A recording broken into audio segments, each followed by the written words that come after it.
বিদ্যাপীঠ চন্দ্রগ্রাম উচ্চ বিদ্যালয়ের প্রাক্তন এবং বর্তমান শিক্ষার্থী কর্তৃক আয়োজিত সর্বজন শ্রদ্ধেয় আমাদের হৃদয় স্পন্দন প্রান্তীয় শিক্ষক মহানন্দ দেবনাথ স্যারের অবসর গ্রহণ উপলক্ষে বিদায় অনুষ্ঠান এবং সাবেক ও বর্তমান শিক্ষার্থীদের মিলন মেলা অনুষ্ঠানে মঞ্চে উপস্থিত আজকের অনুষ্ঠানের সম্মানিত সভাপতি অত্র বিদ্যালয়ের সুনামধন্য প্রধান শিক্ষক জনাব আব্দুল লতিফ স্যার, প্রধান অতিথি হিসেবে উপস্থিত আছেন শাহজালাল বিজ্ঞান ও প্রযুক্তি বিশ্ববিদ্যালয়ের কেমিক্যাল ইঞ্জিনিয়ারিং ও পলিমার সায়েন্স বিভাগের অধ্যাপক জনাব ডক্টর মোহাম্মদ মোস্তাফিজুর রহমান স্যার।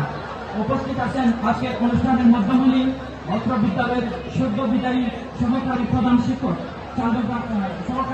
শিক্ষক বাবু মহানন্দ দেবনাথ স্যার সহ আরও উপস্থিত আছেন সম্মানিত বিশেষ অতিথিবৃন্দ ও অত্র বিদ্যালয়ের শ্রদ্ধ শিক্ষকবৃন্দ এবং বিদ্যালয়ের সকল সিনিয়র এবং জুনিয়র ভাই ও বোনেরা। বক্তব্যের শুভেচ্ছা জানাই 17তম ব্যাচের পক্ষ থেকে সালাম, আদাব ও আন্তরিক শুভেচ্ছা।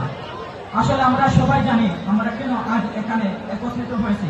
আজকে আমরা সবাই এই চন্দ্রগ্রাম উচ্চ বিদ্যালয় আঙ্গিনায় সমবেত হয়েছি আমাদের প্রান্তীয় শিক্ষক বাবু মহানন্দ দেবনাথ স্যারের বিদায় অনুষ্ঠানে। স্যারের বিষয়ে আসলে আমি কি বা বলবো, সেই যোগ্যতা হয়তো আমার এখনো হয়ে ওঠেনি। আজকের এই বিদায়ের দিনে আমাদের হৃদয় গড়ে উঠেছে কৃতজ্ঞতা আর আবেগে। স্যার, আপনি আপনার দীর্ঘ কর্মজীবনে শুধু পাঠদানই করেননি, আমাদের জীবনের পথ প্রদর্শক হয়ে থেকেছেন। আপনার ভালোবাসা, আন্তরিকতা আর নিষ্ঠা আমাদের চোখে আপনাকে একজন শিক্ষক নয় বরং এক মহান অভিভাবক রূপে প্রতিষ্ঠিত করেছে। আপনার শেখানো প্রতিটি সত্য, প্রতিটি পরামর্শ আমাদের জীবনে অমূল্য সম্পদ হয়েছিল এবং ভবিষ্যতে থাকবে। স্যারের পাঠদান এখনো আমাদের মনে পড়ে সেই ব্যাকরণের ক্লাসগুলো, কতই না আনন্দের ছিল সেই মুহূর্তগুলো, কিন্তু আজ সেটা শুধুই এক ধুলোমাখা স্মৃতি। আসলে স্কুল জীবন শেষ হবার পর যখন আপনার বয়স বাড়বে, আপনার মাঝে আস্তে আস্তে একটু ম্যাচুরিটি আসবে, দায়িত্ব বেড়ে যাবে, তখন মনে পড়বে আসলে স্কুল জীবনই আসলে ছিল জীবনের সবচেয়ে বেস্ট অধ্যায়।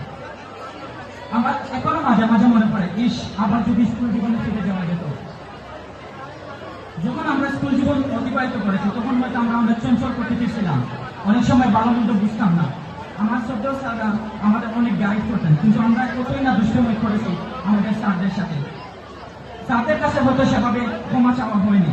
তাই আজকে আমি আমাদের 17তম ব্যাচের পক্ষ থেকে সকল স্যারদের কাছে এবং আমাদের সবার প্রিয় মহানন্দ দেবনাথ স্যারের কাছে ক্ষমা চাচ্ছি। যদি কখনো আমি বা আমাদের ব্যাচের কেউ আপনি বা আপনাদের সাথে দুষ্টামি বা কোনো রকমের কষ্ট দিয়ে থাকি, তাহলে আপনি এবং আপনারা